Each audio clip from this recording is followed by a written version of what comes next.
Hola a todos, les habla Andrés Cervantes y bienvenidos sean a mi canal Arquicultura.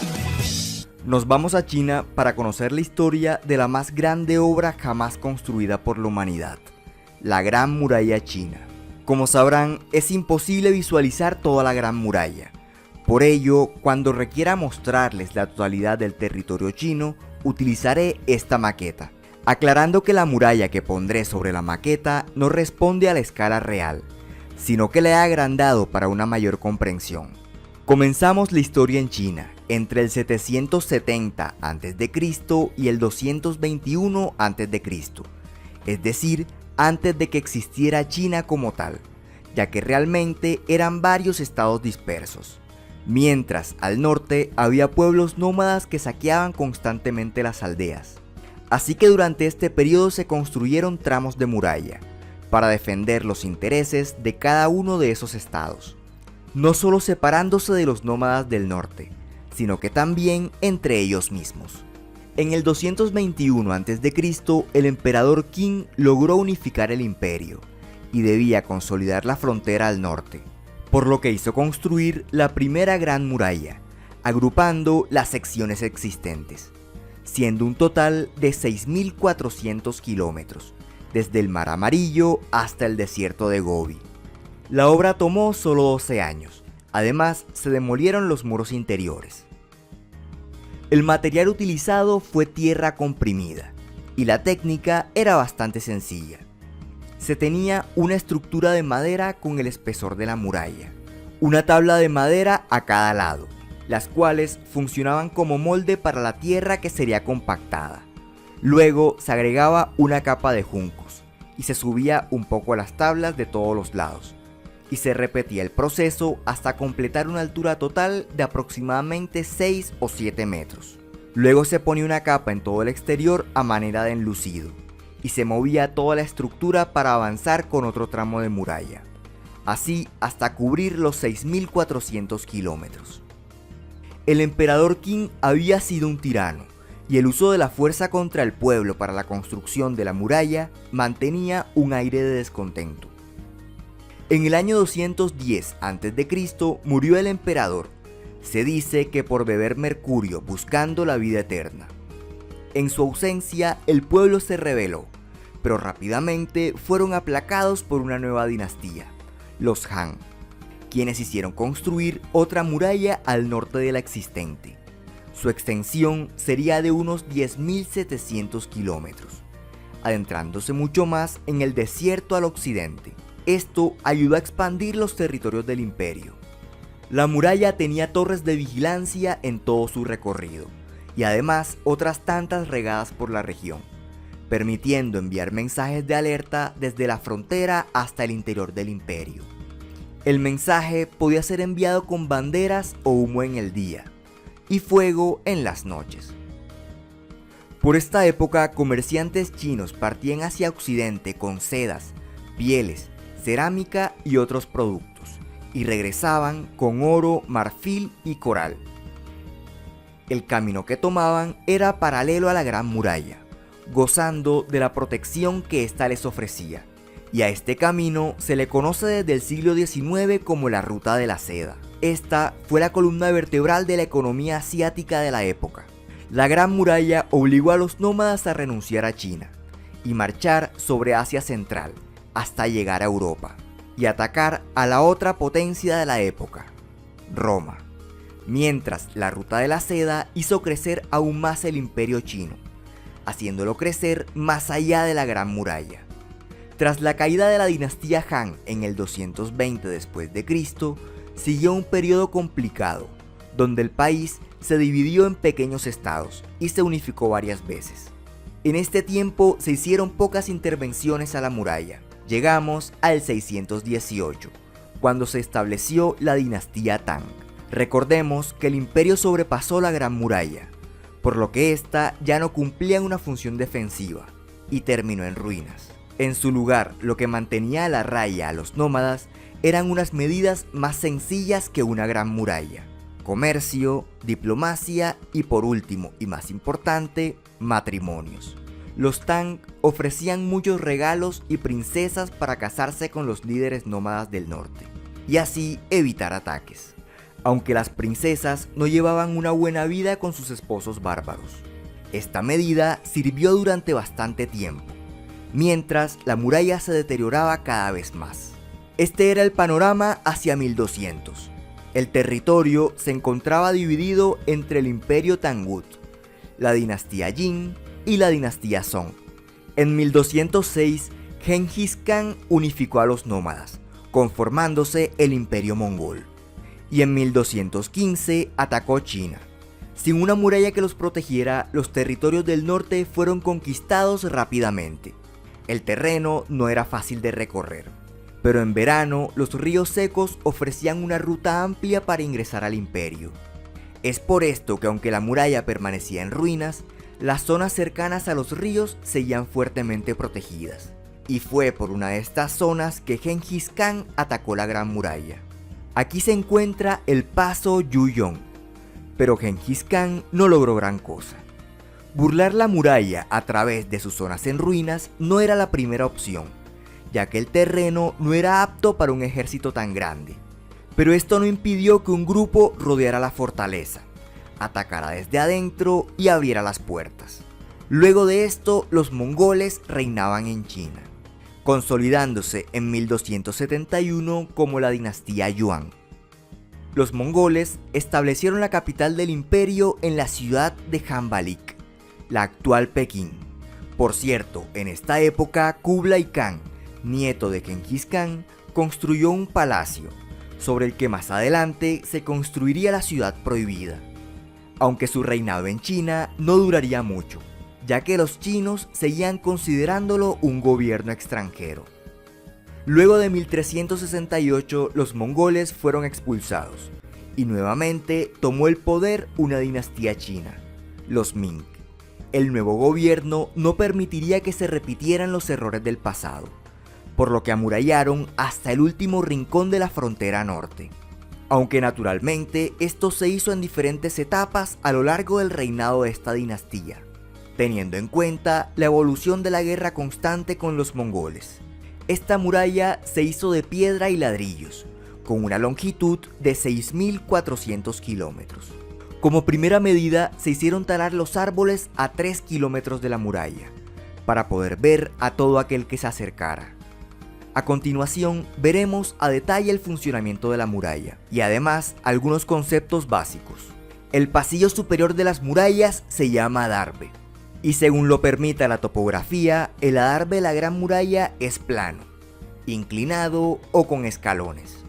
Por la forma de la muralla, el adarve se puede llenar de agua durante la lluvia, por lo que se pusieron desagües, los cuales nunca debían estar hacia el exterior, ya que el enemigo puede usarlos como punto de apoyo para atar sogas y trepar. Por el contrario, el agua debía expulsarse hacia el interior. Otro elemento típico de las fortificaciones son las almenas. Estas sirven como resguardo, y desde los espacios se puede atacar al enemigo utilizando ballestas. Generalmente solo hay almenas del lado del enemigo, ya que si se ponen del lado que da al interior, el enemigo puede tomarse la muralla y desde ahí atacar al interior, aunque es posible encontrar murallas con almenas a ambos lados, pero esto es respondiendo a contextos muy específicos. Por ejemplo, estas ramificaciones, que son muros perpendiculares que incursionan hacia el territorio enemigo. En estos casos, las almenas a ambos lados ayudan a consolidar el control alrededor de toda la zona. Hay partes de la muralla con estas aberturas. Estas son troneras para disparar con cañones, que aunque no son muy efectivos por lo difícil que era apuntar con ellos y por lo lento de la recarga, eran muy útiles para dispersar al enemigo y generar confusión. Un último elemento, y el más importante, son las torres de vigilancia. En cada una se podían resguardar hasta 30 soldados en la parte baja, y en la parte superior se guardaban armas y provisiones. Estas torres sobresalen hacia el territorio enemigo, para tener un buen ángulo de disparo en caso que estos intenten trepar por la muralla. Además, las torres son mucho más altas que la muralla, porque desde ahí es posible atacar a los enemigos que logren tomarse la adarve. Además, la altura ayuda a un mejor control visual de la zona. Ahora bien, estas torres están ubicadas aproximadamente cada 150 metros, lo que significa que solo 30 soldados deben cubrir toda esa distancia, lo que no es suficiente si el enemigo trae un gran ejército. Resulta que había aldeas cerca a las murallas, donde había ejércitos enteros esperando a recibir señales desde las torres de vigilancia de la muralla.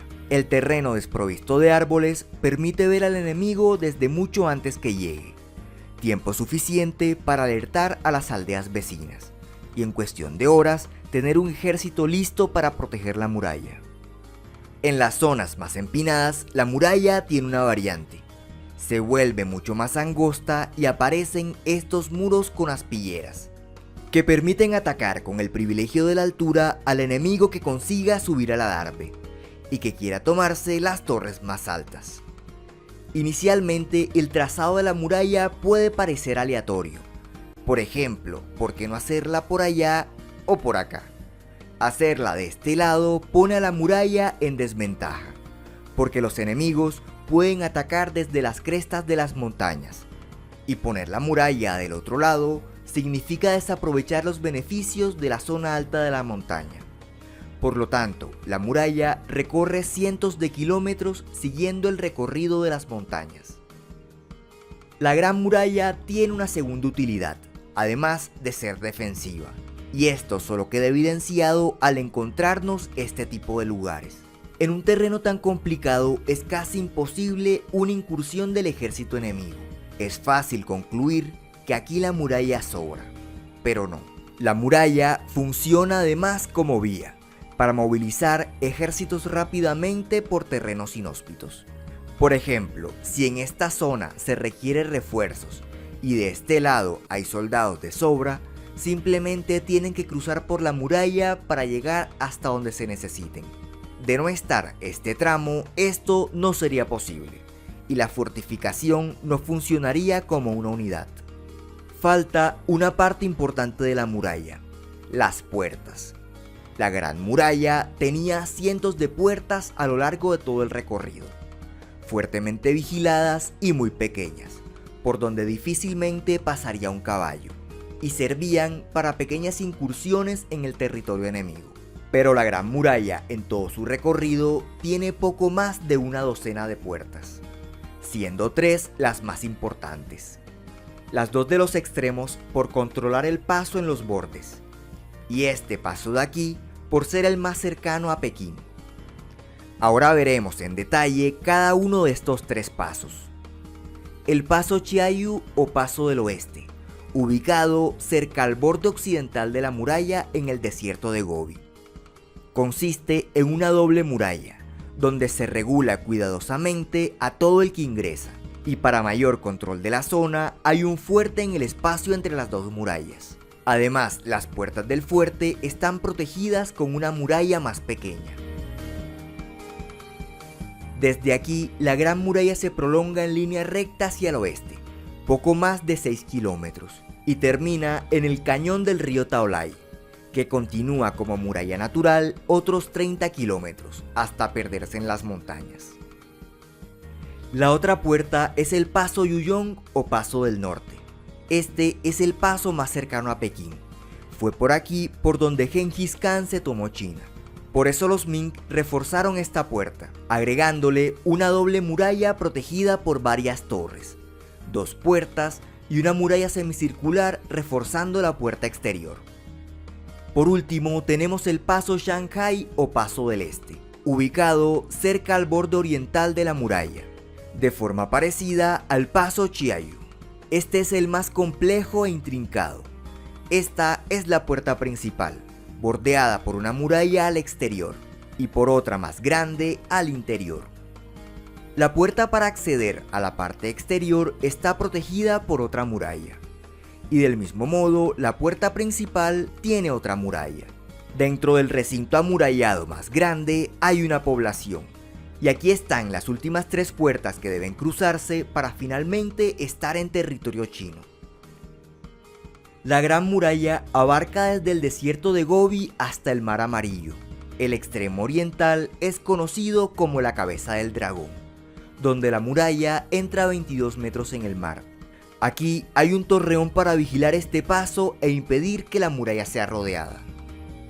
Desde la era Qing, para la construcción de la muralla se había utilizado mano de obra conformada en su mayoría por prisioneros y esclavos, los cuales no tenían las mejores condiciones de trabajo, en ocasiones muriendo lesionados e incluso por agotamiento.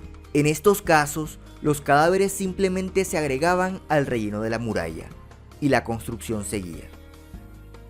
Hacia 1644, China pasaba por problemas económicos y Pekín fue atacada por campesinos revolucionarios que derrocaron a la dinastía Ming, y el líder de la revolución se autoproclamó primer emperador de la dinastía Shun, la cual ahora debía consolidar su reclamo sobre todo el territorio. Esta oportunidad la aprovechó un pueblo extranjero, los manchúes, que atacaron China desde el paso Shanghái. La muralla resistiría sin problemas al ataque, pero todo este sofisticado sistema de defensa no previó lo que ocurriría después. En este punto de la muralla estaba a cargo el general Wu y se encontraba atrapado en la Gran Muralla, entre el ejército de rebeldes al sur y los manchúes al norte.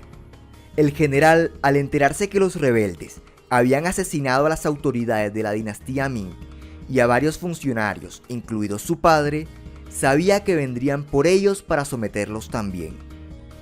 Entonces hizo lo impensable. Abrió las puertas de la fortaleza, permitiendo el paso de los manchúes para que acabaran con los rebeldes. Con esto los manchúes tomaron el poder.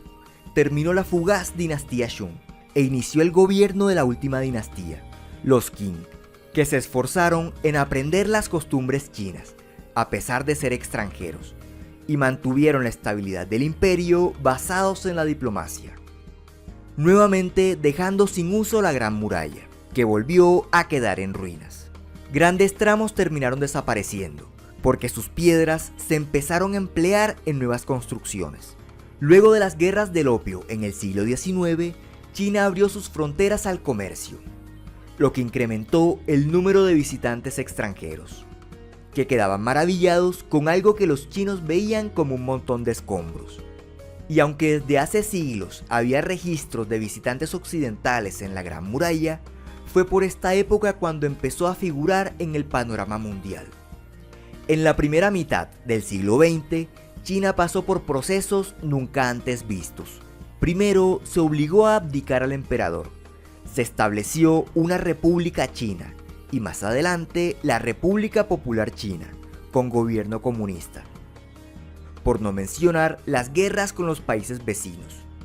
La nueva China debía buscar una identidad y la encontró en la Gran Muralla, por lo que durante la segunda mitad del siglo XX se empezaron a reconstruir algunos tramos para aprovecharlo como atractivo turístico, pero descuidando las secciones más remotas. En 1987, la Gran Muralla fue declarada Patrimonio de la Humanidad por la UNESCO, y desde 2007 es considerada una de las 7 maravillas del mundo moderno.